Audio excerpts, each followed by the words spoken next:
सुप्रभात मुलांनो. दिवाळीच्या सुट्ट्या कशा मजेत गेल्या की नाही तुमच्या? आणि दिवाळीवरून लक्षात आले की दिवाळीमध्ये तुम्ही छान रंगीबेरंगी वेगवेगळ्या आकाराच्या वेगवेगळ्या प्रकाराच्या तुम्ही सगळ्यांनी दारामध्ये पंत्या लावल्या होत्या, हो की नाही?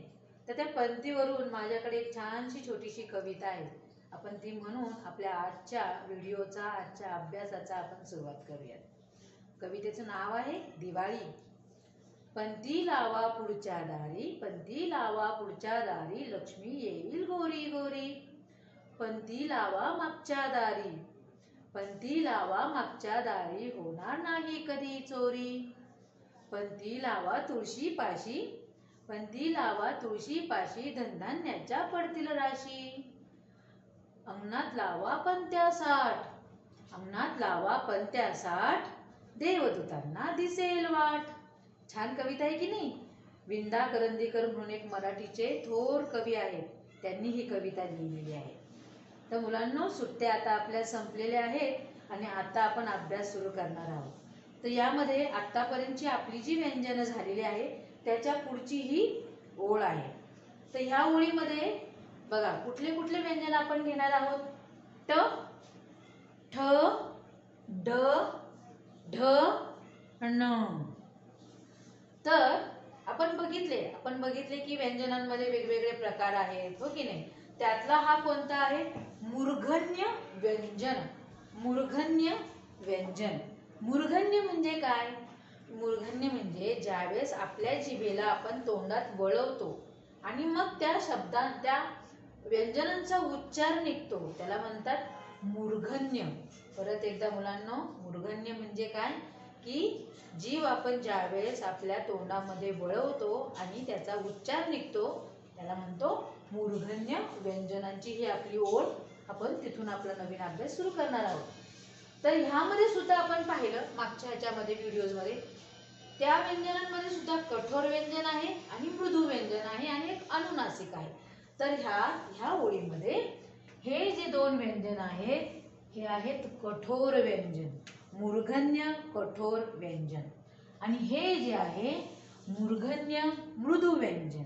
आणि हा जो व्यंजन आहे हा आहे अनुनासिक. अनुनासिक म्हणजे काय? ह्याचा उच्चार करताना आपल्याला नाकाचा वापर करावा लागतो. जीभ तर वळवायचीच आहे पण नाकातनं त्याचा उच्चार निघतो म्हणून तो अनुनासिक झाला. अजून आपण एक बघितलं होतं ह्यामध्ये की ट मध्ये ज्यावेळेस आपण ह कोण आहे? महाप्राण व्यंजन. हा महाप्राण व्यंजन आहे की नाही? तो ज्यावेळेस आपण ट मध्ये उच्चारात जोडतो, ट च्या उच्चारामध्ये जेव्हा आपण ह जोडतो त्यावेळेस त्याचा उच्चार होतो ठ. जेव्हा ड मध्ये आपण महाप्राण व्यंजन ह जोडतो त्यावेळेस त्याचा उच्चार होतो ढ. असा हा आपला या ओळीचं पूर्ण आपलं स्पष्टीकरण. आणि त्यातला आपण कुठला व्यंजन आज बघणार आहोत? ट. कुठला बघणार आहोत व्यंजन? ट. तर आता ट हा व्यंजन काढायला अगदी अतिशय सोपा आहे बघा. पहिल्यांदा आपल्याला एक छोटीशी आडवी रेष आहे आणि त्यानंतर असा अर्धगोल काढायचा आहे की आपला ट अगदी तयार आहे काढायला.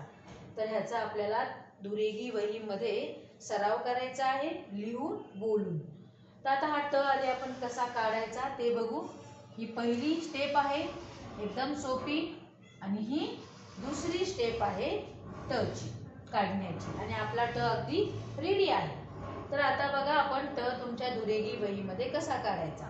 बघा मुलांनो, एक छोटीशी आडवी रेष ट आणि डोक्यावरती रेष अगदी गरजेची ट ट ट.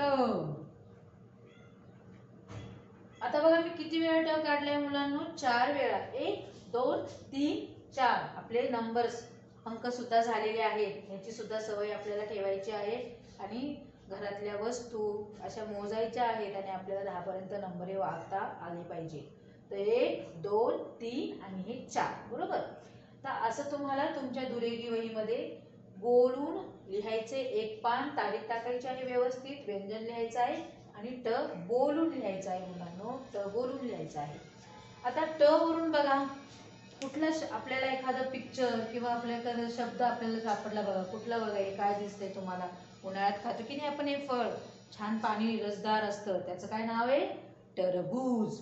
काय आहे हा? टरबूज.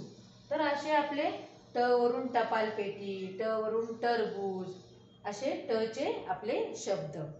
तर असा हा व्यंजन आपण शिकतोय. बरोबर मुलांनो? तर आता आपण भेटूयात आपल्या पुढच्या व्हिडिओमध्ये चौदाकडीचा अभ्यास करायला. धन्यवाद.